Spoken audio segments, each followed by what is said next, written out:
This episode of Beer Geeks is brought to you by August Shell Brewing Company. The legend continues, one bottle at a time.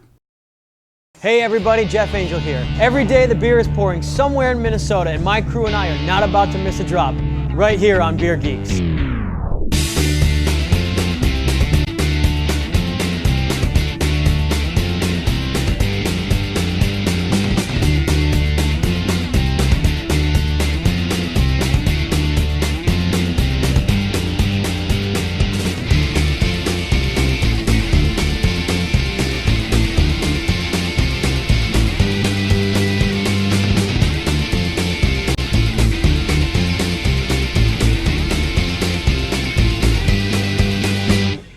The brewing of craft beer has always been considered an art form among those who brew.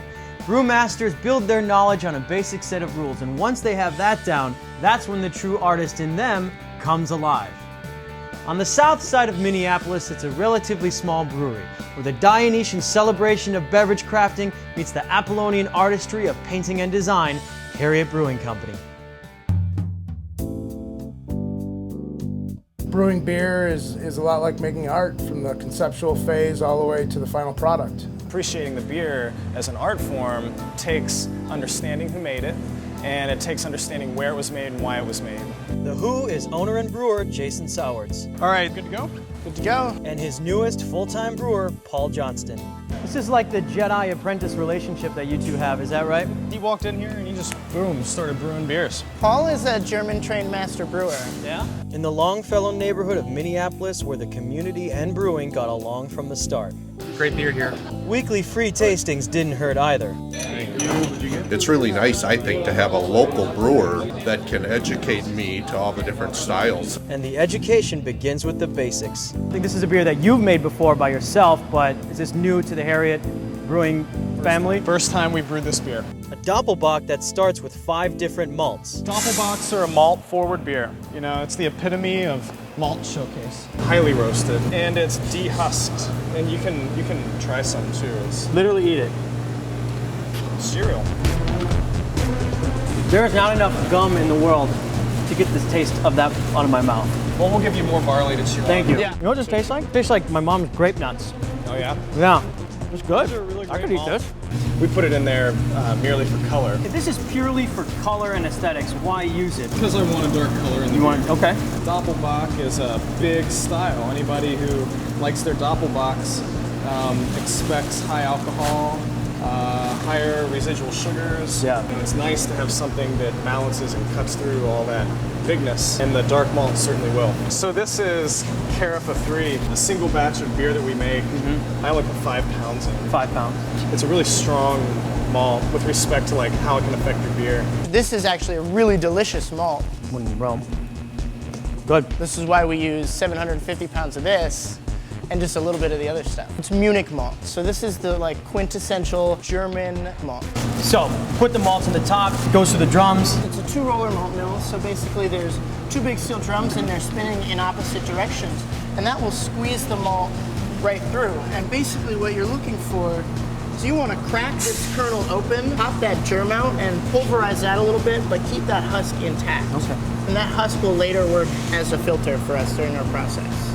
That's one of the really fun, magical parts about brewing, is that you have this raw material that lends itself so nicely to being produced into beer.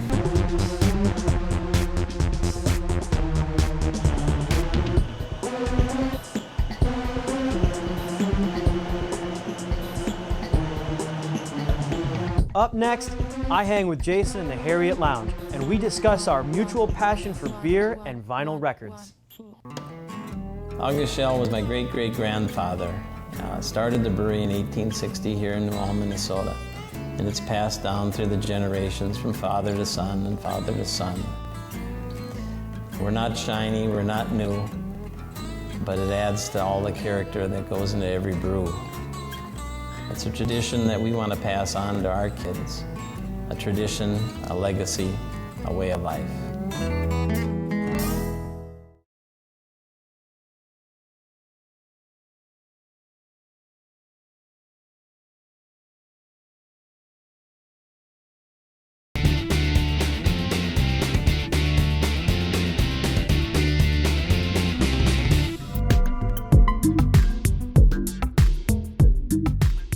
brewing tip for dry hopping. Dry hop when your beer is still warm and it's just finishing fermentation.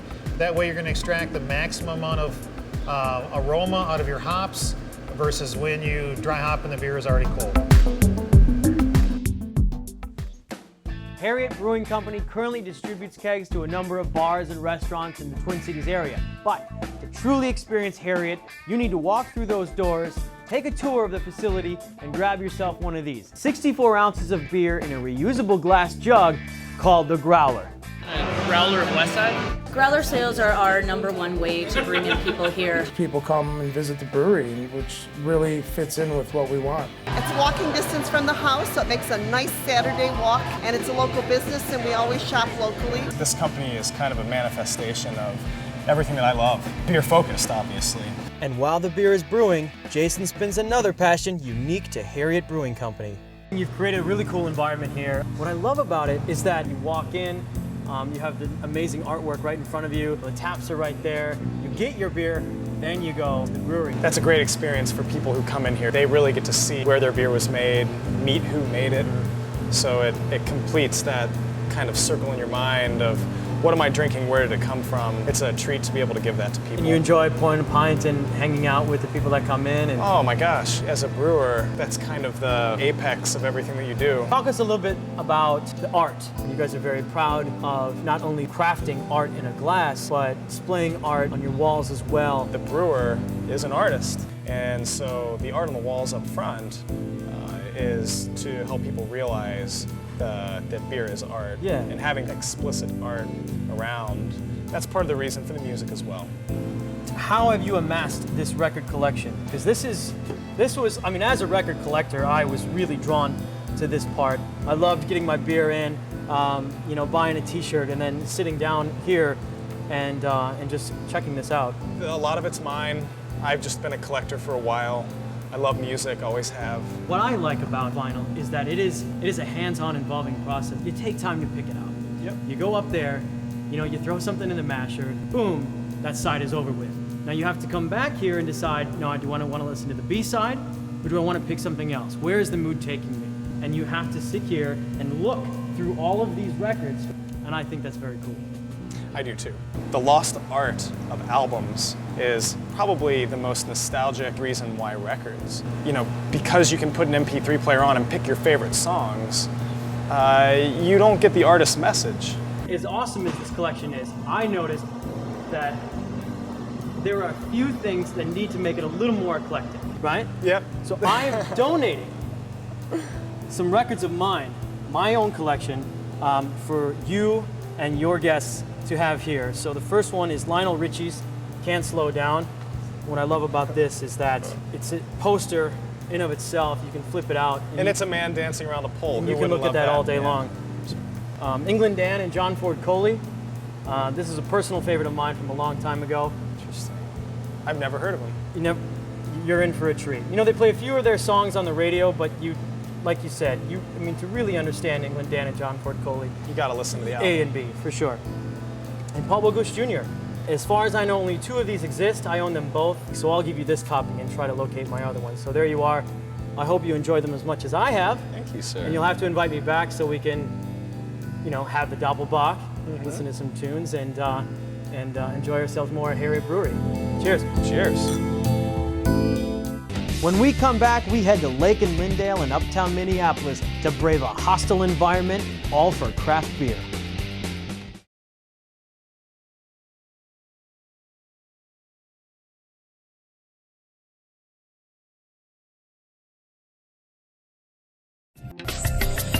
Each week on Beer Geeks, we're going to bring to you our Pint of the Week. This week, we're highlighting Deschutes out of Bend, Oregon, home of the award-winning Mirror Pond Pale Ale, the #1 porter in the country, the Black Butte, and this week's Beer Geeks Pint of the Week, the Jubile Ale.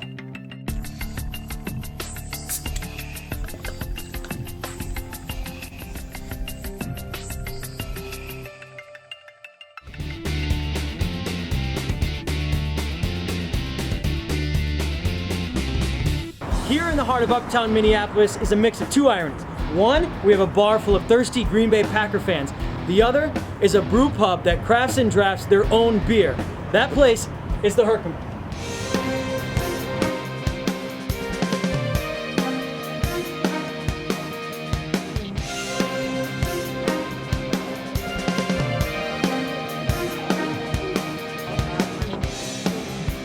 The Herkimer's brewmaster Mike Williford is a young and passionate brewer.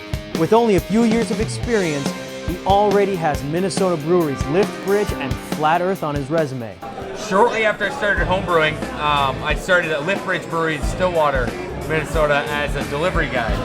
So I started out there doing delivery and sales, worked my way into a little bit of the brewing there to go work for Flat Earth Brewing Company in St. Paul. Brewed beer, keg beer, bottled it, you know, you name it, I did it. This is my first official brewmaster job.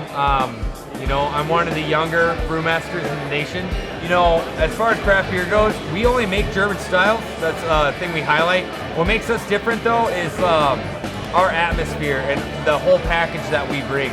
And since the Herkimer only serves its own creations from their taps, Mike has his work cut out for him each and every day. All right, well what's this tank before we get going? Well this is our mash kettle, so this is where we steep the grain and do the boil. So we have a dual kettle system. Okay. We'll take it, steep the grain in here, move it all over here, collect the liquid back across, which is called wort, W-O-R-T. Then we bring this up to boil, add the hops, send it over there, let it rest, and then we send it over to a fermenter. Nice. So today we're making Sky Pilot. It's an unfiltered Pilsner.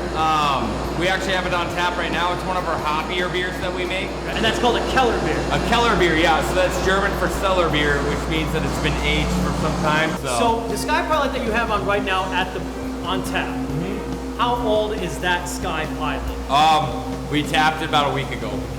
So beers here don't last more than 2 weeks. Okay. So this batch is going to be ready for weeks from now. Now, is there a special way you store the beer? We have tanks. We have everything's glycol chilled, so we can temperature control all of our tanks, so everything stays in the stainless steel tank at all times. We don't use kegs. We don't do any of that. I'm going to kick this pump back into low gear to get the last bit of this sent across. Do you ever feel like Captain Kirk when you man all of these? A little bit. Yeah. More like Mr. Spock, man. All this panel does is it controls the pneumatic valves and the pumps for this brewing system. It really helps that it's in German, not in English. Yeah, that's a big benefit. You know, you must have got it cheaper because it's in German. It must have been at a discount. It was at a discounted rate for having everything in German. Right now, I need to crop some yeast for this brew, and that's going to be a very bacterial sensitive thing. So. I'm gonna have to go flip that fan, and you guys just might have to hang back. A very bacteria-sensitive thing.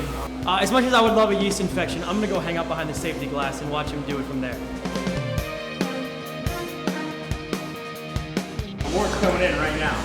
So here it comes. You can see it. We wait till we get a good color change, and we flip these. And now I'm gonna come up here, and I'm gonna open this door, and you're safe. So we're gonna open this up here. As long as you don't touch anything, you can look down inside there. Yeah, it's a pretty rough. Sanitizer's got a strong taste. That's a fun smell. And then I'm gonna open this up, and we're gonna go straight in with it. Flip these bottoms open. It's in there. Pull that out to the side. Notice how I move quickly. This is a time-sensitive thing. What's this magic machine here? This controls our glycol. So the green number is what I set the tank to. Okay. The red number is the actual temperature. The tank will never go over the red number will never be more than the green number. Okay. This whole panel controls all 5 of these tanks and keeps them in check. So you gotta love it. What the hell is leaking all over the floor? So we crop yeast. It kind of looks like some of the guys missed the bathroom and kind of threw up all in here instead. This is your college dorm room right here? Yeah, exactly. What did brewers do before they had the technology like this? Caves. That was the coolest spot. You were guaranteed it was cool. You know, sometimes winter was a big help in fermentation, you know. Now I noticed that you guys use stainless steel for your kettles. Back in the day, copper was a big... Yeah. A lot of places still use copper. It's kind of a preference. stainless steel is a little bit cheaper and more accessible than copper is. Copper-clad kettles are very expensive. Sure. You know, also stainless is a little bit more durable. Copper tends to be soft sometimes. Okay. So that answers that. Yeah.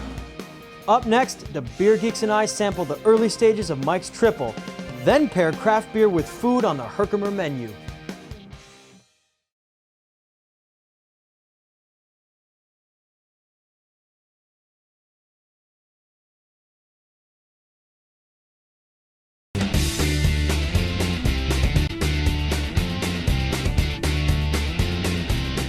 Dining next to a row of fermentation tanks is not uncommon in most brew pubs, but at the Herkimer, some of its true secrets lie below the surface. So this is our cellar.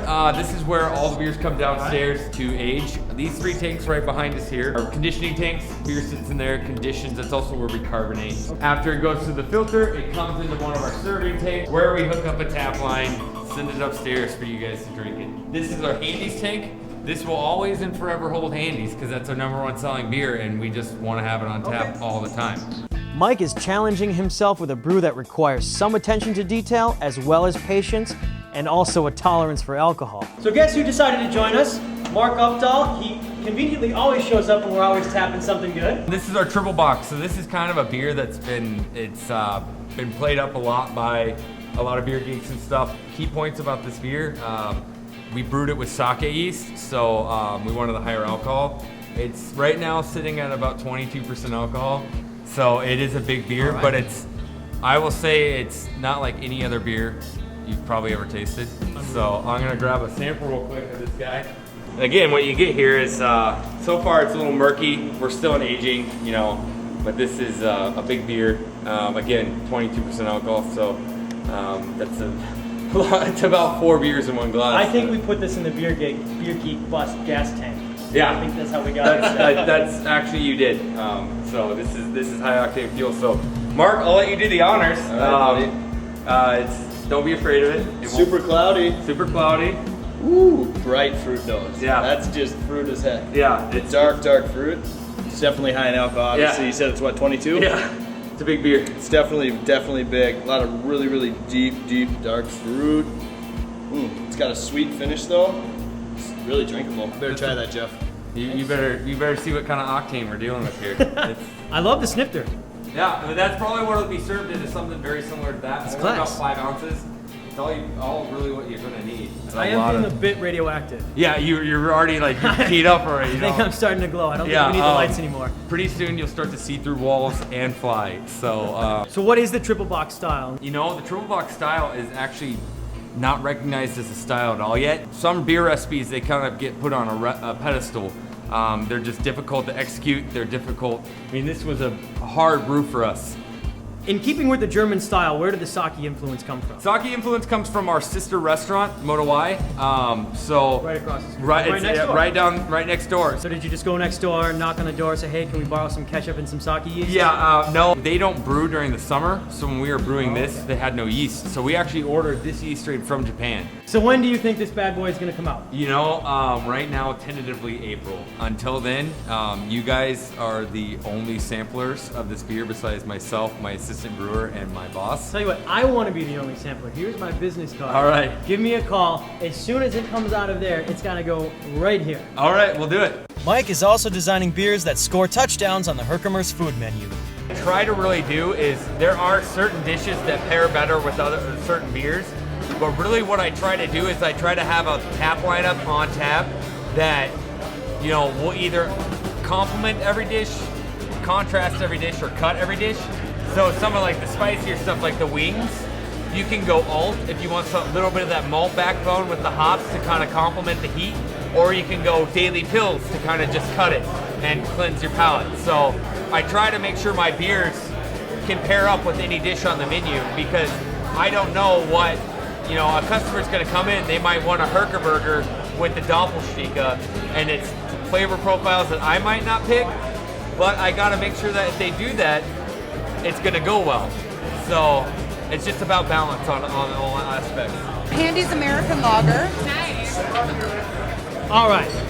Well, there's absolutely nothing better than happy hour by candlelight. The Herkimer is famous for not only having the gourmet food, but a reasonably priced happy hour.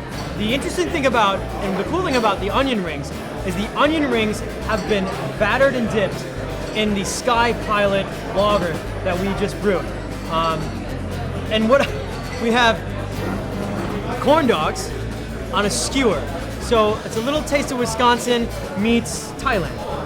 They're award-winning sweet potato fries with homemade ketchup and some buffalo wings, and of course you need a little bit of roughage to get those down and out. But they make their own mustard. So we're gonna try this. Spicy. Get a little bit of honey in there. Take a little sip of the Sky Pilot that we just made. Awesome. So get down to the Herkimer, check out their happy hour daily. All right, so why did you choose the Herkimer? Well, I'm from Wisconsin and I'm here for a Packer game. We're also from Wisconsin, so we came here for good beer and good food. I have the Handy's Lager and it's super refreshing and I love it. We're both having a Handy's Lager. It seems to be the popular choice. It's pretty light. I'm a little bit of a light beer girl, but we also tried the Sky Pilot. Sky Pilot? Yeah, so you can taste it if you want. Thank you. Yeah, no problem. Still light. Still light. It's good, it's crisp, Yeah. it's clean. This one's a little fruitier. Yeah, it's totally opaque. It's got that kind of Belgian style to it, even though it's a German beer. So other than this being a Packer bar, why do you come here and drink craft beer? Oh, because they change their beers all the time. Yeah. Always something different, and it's fun. All right, Mike, well, thanks a lot for having us here, and I can't wait for April, and I'm going to try that triple box. Yeah, absolutely. It's on. All right, brother. We'll have it. You be here. I'll be All right, here. man. Thanks Take so care. much.